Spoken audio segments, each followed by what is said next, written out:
foi o meu início de vida.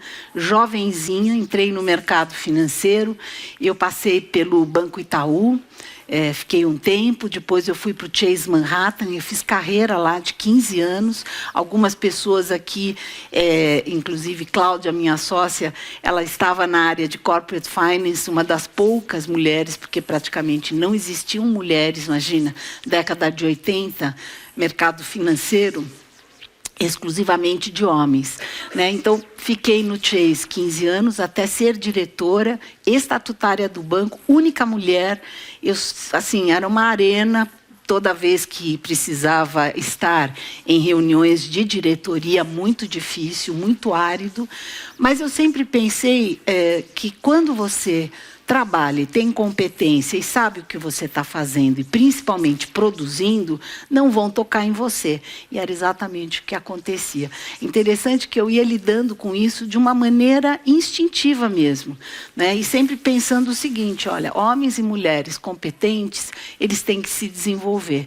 E eu ia seguindo, eu não ia prestando atenção, porque eu dizia que se eu prestasse atenção nisso, eu perderia o meu foco do que realmente eu gostaria de fazer. Depois eu fui para o mercado internacional, 6 anos de Merrill Lynch, inclusive o Giraldi, o José Eduardo Giraldes, que é sócio da Maria Helena, trabalhamos juntos 6 anos, a irmã dele está aqui conosco, e depois eu fui empreender, fundei a Reliance Serviços Financeiros, que foi meu primeiro empreendimento. Eu tinha como sonho fazer um empreendimento, uma empresa com sócios. Fiquei 6 anos nessa empresa até fundar essa empresa, que é a Thaler Gestão de Patrimônios, que hoje eu considero que é uma visão holística do patrimônio como um todo, e a gente vai falar um pouquinho sobre isso, né? Então, basicamente, o que eu queria colocar para vocês que nesse ambiente inicial da minha carreira, o mundo era realmente predominantemente masculino. As mulheres não se envolviam com questões financeiras. Eu não me lembro de ter tido, nesta ocasião de Chase, reuniões com mulheres. Sempre os patriarcas estavam à frente e tomando decisões. Então, o homem, ele era o provedor, a mulher era responsável pela casa, pelos filhos, responsável por cuidar dos homens e, claro, um papel bastante importante, até porque muitos homens chegaram em posições de destaque porque eles tinham uma mulher dentro de casa cuidando de tudo, né? Sem dúvida nenhuma, mas sem envolvimento nenhum em relação a patrimônio. Eu não tinha essa conversa com mulheres nesta ocasião, né? Então, os filhos cresciam, a mulher ficava em casa, às vezes com aquela síndrome do ninho vazio, mas, às vezes, buscando outras alternativas, inclusive no mercado, mas de uma maneira a estar ainda distante do patrimônio, né? Os homens, eles participavam ativamente das questões de trabalho, de dinheiro, e as mulheres cuidando dos filhos e da saúde da família.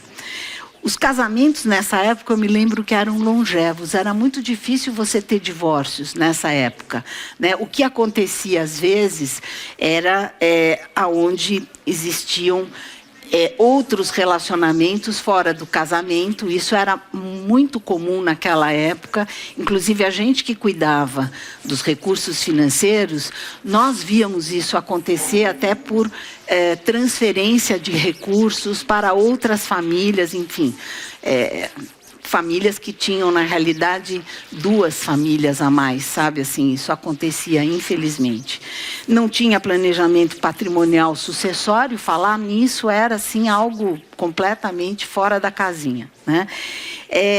E o que acontecia é que, quando o marido falecia, a esposa, que não entendia o que estava acontecendo patrimonialmente, ela tinha como interlocução a família do marido. Então, às vezes, ela tinha que sentar com um cunhado, com um sogro, para resolver sua questão patrimonial. E a gente, do lado, né, financeiro, víamos assim, cada aberração, cada cada coisa esquisita que acontecia na divisão, enfim, imóveis. Imaginem vocês na década de 80. Era a terra de ninguém, né? Aqui no Brasil nós estávamos praticamente quebrados, nós tínhamos uma inflação que chegou a 90% ao mês. Então, quando você ganhava R$ 1.000, você contava por hora quanto aquele R$ 1.000 estava desvalorizando ao longo das horas, não era? Você ia correr para o supermercado, para o shopping.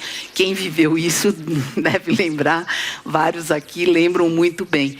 Então, o nosso desafio naquele momento de preservar um patrimônio quando você tem a deterioração tão violenta da inflação e essas situações acontecendo de transferências patrimoniais irregulares. Então, você não tinha domínio de absolutamente nada. Nós, profissionais do mercado, tentávamos fazer o que era possível, mas as decisões finais, obviamente, eram do patriarca. Então, há 20 anos, isso vem mudando. Então, esse foi o mundo da década de 80, um pouco da década de 90, e eu fico muito feliz de ver como isso, nestes 20 últimos anos, mudou. E as mulheres começaram a estar mais à frente de várias coisas, né? Primeiro, as novas gerações aqui, que já começam academicamente sendo brilhantes. Então, mulheres estando em universidades que antigamente eram mais masculinas, né? Na engenharia, economia, mesmo na medicina, eram profissões masculinas. Imagina que ousadia uma mulher estar numa faculdade dessa. As mulheres começaram a entrar e começaram a buscar a sua colocação no mercado de trabalho. Inclusive, começaram a receber patrimônios, indústrias das suas famílias. Quantos casos a gente não tem e são conhecidos abertamente de mulheres que estiveram à frente dos negócios, como a Sônia Hess, da Dudalina, muito amiga minha. Eu acho ela uma referência, porque na época dela, ela tomou a frente, tendo irmãos homens, e ela tomou a frente e duplicou, triplicou a empresa até fazer abertura de capital e deixar a empresa lindamente. Então, tem vários casos assim, que não aparecem às vezes, mas alguns são mais conhecidos. Então, as remunerações, que aí eu vou falar um pouco do trabalho que a Cláudia, que está aqui com a La Ferro, Angel Us, fala no sentido de que a remuneração das mulheres no passado e atualmente, infelizmente, ainda não chegaram no mesmo patamar que os homens. É uma luta, é um trabalho. Muitos homens, inclusive, estão engajados nessa questão e ajudando isso, porque a mulher que ela tem essa competência, ela pode e deve assumir uma posição de destaque. E a Cláudia está fazendo esse trabalho. Quem a não conhece, depois eu peço que vocês conheçam a plataforma da Cláudia, né? Então, na nossa conversa de hoje, eu fiz todo esse pano de fundo aqui, para vocês, para os que não me conhecem, entenderem o motivo pelo qual nós vamos falar da mulher, que não importa se ela tem uma profissão, não importa se ela cuida da família, da importância da mulher se envolver com as questões patrimoniais da sua família. É muito importante. E isso é um processo. Ninguém vai aprender da noite para o dia como que se faz investimentos e o que significa fazer um investimento. Eu sei que pode parecer, para quem é de ciências humanas, chato, né? Falar de números, falar de economia, falar de inflação, né? Mas é o nosso dia a dia. A gente precisa ter minimamente uma noção e poder, inclusive, passar para as próximas gerações. E o papel da mãe, da matriarca, nesse sentido, é muito importante, né? Então, assim, para quem é solteira, a solteira profissional, ela mesma vai tomar suas decisões, vai fazer os seus investimentos e provavelmente vai pensar no seu futuro, como é que ela vai chegar a se aposentar, o que ela precisa fazer. Né? Mas se essa solteira casar no meio do caminho, ela vai juntar votos com alguém emocionalmente e que patrimonialmente ela também deveria juntar esses mesmos votos. Eu vou falar um pouquinho sobre isso. Para quem está em união estável e casado, né, se existe uma vida comum, e o objetivo é construir uma vida comum, uma família, né, por que o patrimônio não pode ser comum? Por que o patrimônio fica separado e cada um faz o seu investimento da maneira como bem entende e não faz uma estratégia conjunta, mútua, de longo prazo? Porque nesse regime que hoje todos casam, né, antigamente era o regime da comunhão total de bens. Né? Hoje, na comunhão parcial, tudo aquilo que juntos construírem, mesmo que aconteça um divórcio, separa-se 50% para cada e pronto, está tudo certo. Agora, um casal à frente da sua vida familiar e da sua vida patrimonial é muito mais forte. E com a mulher participando, e com os dois participando. Inclusive, hoje a gente já vê como esses papéis mudaram. Antigamente, os homens não estavam preocupados com seus filhos, eles não participavam da educação, não participavam. Hoje, você vê uma mudança muito grande, e eu acho tão saudável isso, que os homens participam das questões da casa doméstica e também, junto com suas esposas, param para pensar no seu planejamento de longo prazo. E é disso aqui que eu quero falar, né? Um pouco dessa importância. Né? O casal que trabalha, ele tem vamos dizer, esse objetivo em construir um patrimônio comum para tudo: recebimentos, pagamentos, construção de imóveis, investimentos. Né? Eu acho que esta união de cuidar desses afazeres é muito, muito importante. Né? E para aquele casal onde só ele trabalha e a mulher cuida da família como um todo, ela precisa entender de como patrimonialmente o casal está, até por diversas questões. Né? Acontecem situações que a gente que é do mercado e lida com pessoas físicas e famílias há tantos anos, a gente vê que a gente tem domínio sobre determinadas coisas até um certo ponto. Né? Ninguém consegue prever a falta de um marido de uma hora para outra por uma questão de saúde que não estava no radar. Ninguém consegue prever isso. Nós tivemos um caso recente no escritório de uma mulher que tinha planos com esse marido para morarem na Europa, imóvel, tudo mais. Ele falece. Ela não sabia absolutamente de nada, nada. Não sabia que patrimônio que eles tinham, quanto que eles tinham de investimento, o que ela precisava fazer. Acho que nós passamos uns 3 meses em reuniões com ela. A única coisa que ela conseguia fazer era chorar, porque ela não conseguia pensar. Por quê? A vida inteira ela nunca pensou nisso, ela nunca precisou pensar nisso. Né? Agora que passou, estamos quase 1 ano e pouco de trabalho com ela está conseguindo respirar, está conseguindo entender, nós conseguimos ajudá-la a entrar no mérito do patrimônio como um todo, os imóveis, o que precisa vender, o que precisa alugar, e ela vai morar aonde eles tinham originalmente planejado, mas muito duro, né? Porque ela vai sozinha. Então, essa é uma situação. Uma outra situação que pode acontecer é um divórcio no meio do caminho, que acontece. Hoje em dia, divórcios acontecem com uma frequência maior do que acontecia no passado. Então, não saber, né, e não entender coloca a mulher numa estrutura, num momento de fragilidade muito grande, por ela não entender o que está acontecendo. E, às vezes, acontece também uma circunstância do negócio do marido não estar indo bem.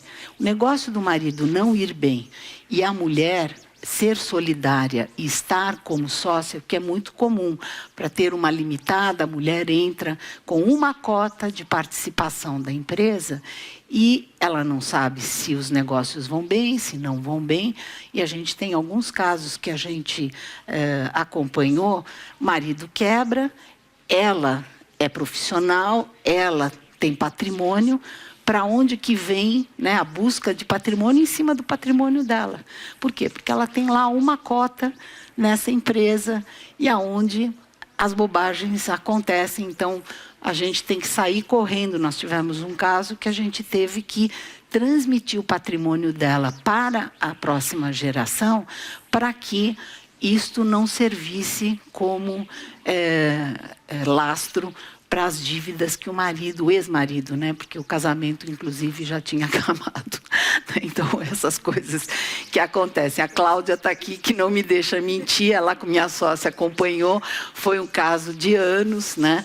E foi realmente, assim, foi algo, né? Essas coisas também acontecem, né? Então, o que eu entendo que é fundamental nesses casos, e acho que assim o trabalho que a Maria Helena Valho faz aqui no Uno Invest é sensacional, que é a educação financeira, né? Então, as mulheres, em todos os sentidos, as que trabalham, as que não trabalham, elas são mães, têm patrimônio, enfim, tem que pensar no seu futuro e tem que entender minimamente o que está acontecendo no mercado. E, obviamente, se assessorar para isso, porque, por mais que você faça cursos, palestras e tudo mais, você não vai ser um profissional do mercado financeiro, a não ser que você opte, você pode ser, mas você precisa se certificar. É como o médico, né? A gente fica tentando entender o que os médicos fazem, mas assim, a gente não estudou para ser médico. A gente pode, mais ou menos, ter uma ideia para poder tomar uma decisão se a gente vai seguir aquele aconselhamento daquele médico para fazer aquela cirurgia ou não. Ou, de repente, tomar uma segunda opinião e, com bom senso, com um conhecimento, vamos dizer, superficial, tomar uma decisão. No mercado financeiro, a mesma coisa, né? Até porque existem profissionais diferentes no mercado financeiro. Existem profissionais que vendem produtos. O objetivo deles é vender produto, né? Então, não necessariamente é o melhor para vocês, né? Então, nada de errado com isso. Tem pessoas que gostam de olhar no curto prazo e comprar produto, hoje compra, amanhã vende, amanhã troca. Esse é um perfil, eu achei muito interessante. Não sei quem assistiu a Maria Aparecida Pavarina, que falou agora há pouco, dizendo que o perfil da mulher é um perfil um pouco mais conservador do que o do homem, que a mulher investe mais a longo prazo e não fica girando a sua carteira. Esse realmente é o melhor caminho para ser... para ter sucesso nos portfólios, né? A gente fica, inclusive, olhando quais são os investidores que, ao longo do tempo, sempre têm bons retornos e consistentes. São aqueles que têm realmente uma política de investimento e olham a longo prazo, né? Quem fica o tempo todo alterando a sua carteira está dando realmente comissão para os outros. É isso que está fazendo. Nada mais do que isso, né? E nessa educação financeira, independente do que eu disse, de palestras, ler jornal, se informar, eu acho que tem uma formulinha mágica que todos sempre precisamos lembrar e aplicar. Receita menos despesa é igual a caixa. Salário menos despesa também é igual a caixa. Mesada menos despesa é igual a caixa. Então, deste caixa, qual é o percentual que será investido, né? E como que vai ser formado um colchão ao longo dos anos? Então, gente, todo mundo fica muito preocupado com o retorno sobre investimento, né? Na Thaler, como a gente olha patrimônio como um todo, nós temos um sistema onde nós colocamos todos os ativos, investimentos financeiros, investimentos imobiliários, participações acionárias. Nós damos um percentual quanto cada classe de ativo dá de retorno, tiramos a inflação, tiramos o imposto e a gente coloca, né, numa coluna quanto de receita e quanto de despesa. Você vai trabalhando a despesa, né? Gente, o que dá longevidade no patrimônio é muito mais a despesa do que a taxa interna de retorno dos investimentos. Vocês pasmem, né? Um dia que vocês quiserem, me procurem, eu mostro isso para vocês. É fantástico, a gente fica brincando com esses números e vendo, olha só, todo mundo aqui querendo uma taxa, fazendo de tudo para render mais no mercado financeiro. Exatamente, a despesa é alta, está entregando de balde e está de canequinha tentando colocar uma taxa de retorno maior, que não vai significar tanto quanto se imagina. Então, nessa conta, a gente faz a longevidade. Quanto que este patrimônio, ele dura, se você está entrando no seu patrimônio, ou se você vai ter patrimônio para transmitir para a próxima geração, né? E, assim, também nada de errado, né? A gente sempre fala para os nossos clientes, o objetivo de investimento é teu. Temos clientes que o casal diz, olha, esse patrimônio aqui é para nós dois, nós vamos torrar, nós vamos viajar o mundo inteiro, e assim, a outra geração já teve tudo, já teve melhor educação possível, já teve tudo, e agora esse da licença é nosso. Então, é um objetivo de investimento, então é uma conta atuarial. A gente diz, bom, vocês têm 60 anos, temos mais 40 e tantos anos pela frente, é muito simples. Se não tem dinheiro entrando, a gente vai fazer uma conta atuarial e vai dizer quanto vocês podem gastar por mês, para também não dar o exemplo do Jorge Guinle, né? Chegar lá no final e dizer, cadê? Acabou tudo, né? Isso também não pode acontecer, né? E tem o caso de famílias que querem transmitir esse patrimônio para a próxima geração. Então, a gente também vai planejar isso. Nós vamos planejar qual é o melhor veículo, aonde vamos investir e ter benefícios fiscais, fazer uma coisa mais estruturada do que simplesmente dizer, olha, o produto do dia hoje é este.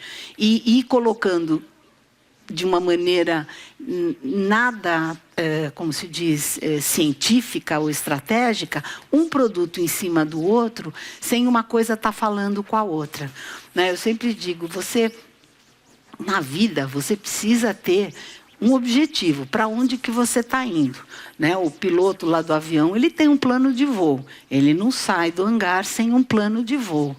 E a gente vai para a vida sem um plano de voo? Esse é o ponto, a gente tem que ter um plano de voo. Se assessorar, obviamente, bem, para poder, juntos, traçar um plano de voo. Então, essa formulinha que eu falei do colchão, gente, essa é a coisa mais importante que existe, porque assim, olha só, uma mulher que entenda isso e que tem jovens adolescentes na sua casa, ela já começa a passar isso para a próxima geração. Então, a criança começa a receber uma mesada.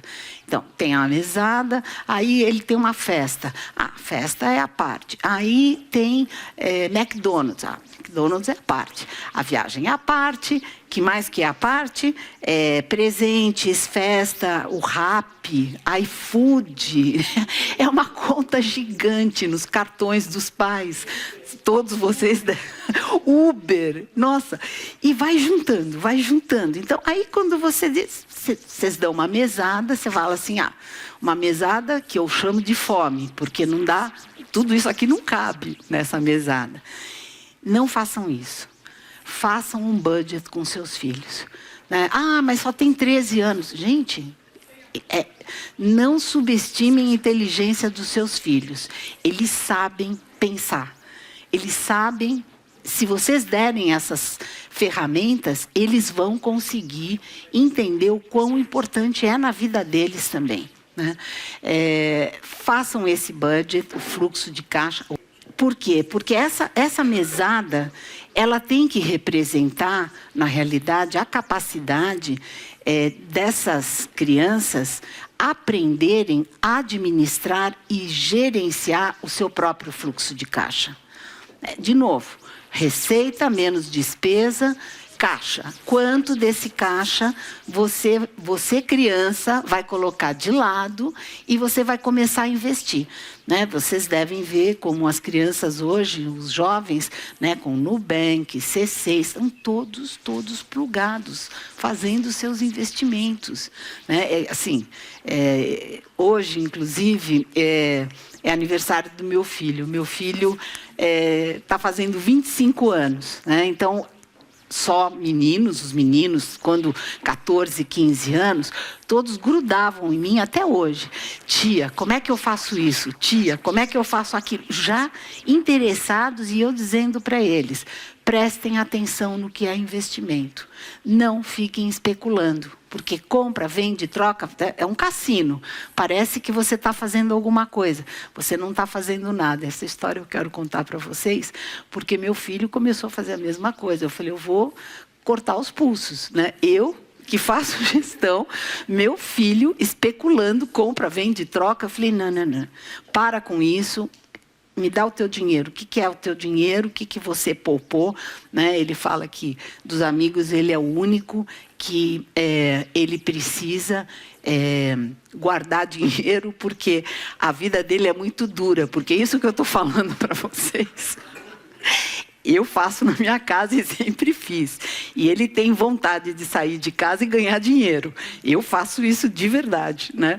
E aí ele começou a me ouvir e a gente montou uma carteira através de gestores, bons gestores e de mais longo prazo. E ele começou a acompanhar os amigos, o que eles estavam fazendo e os investimentos que ele estava fazendo.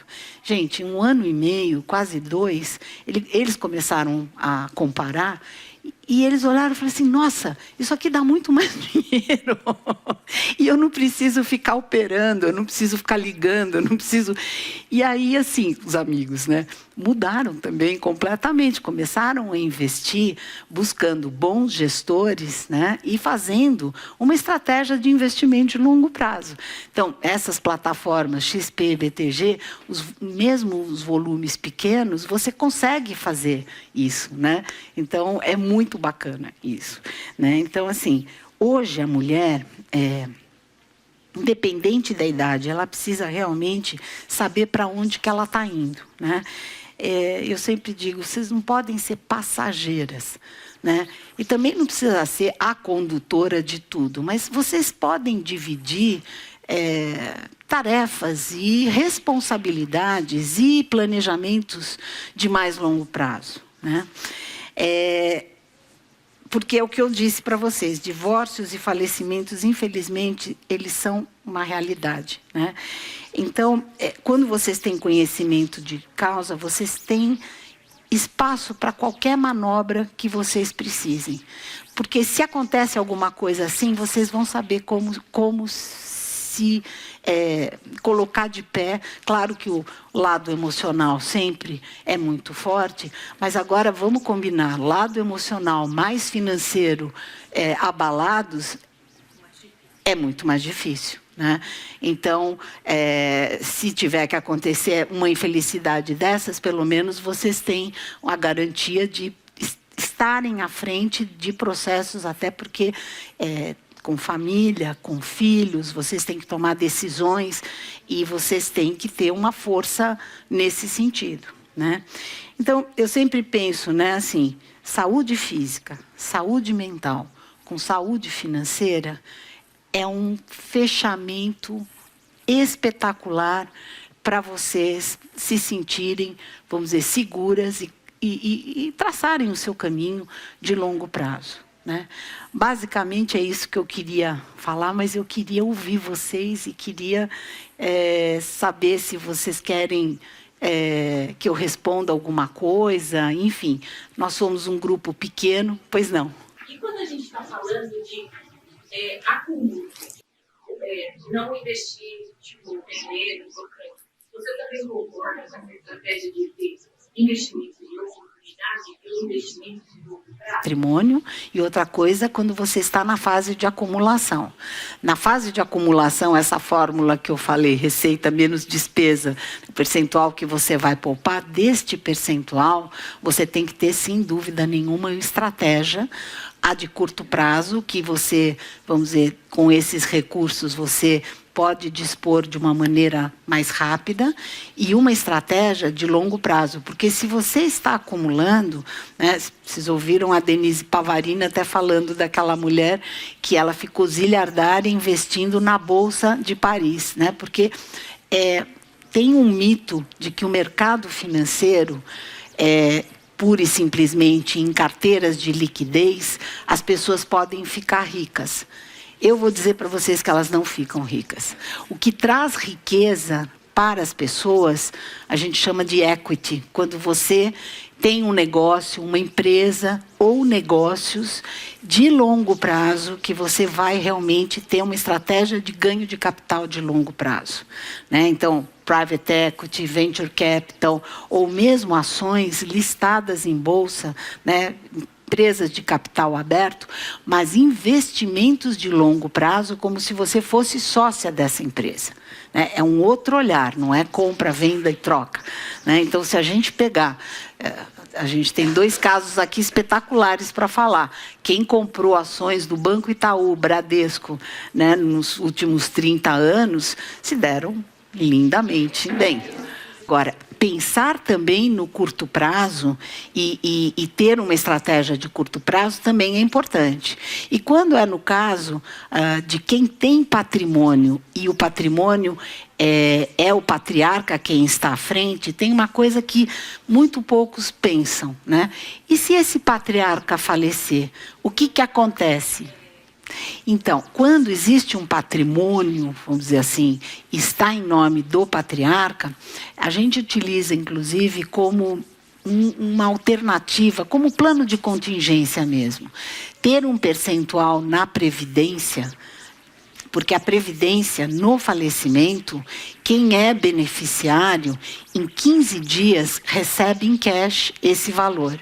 Então, o que a gente faz? A gente faz uma estratégia de colocar, pelo menos, um fluxo de caixa da família, quanto que a família gasta em 3 anos.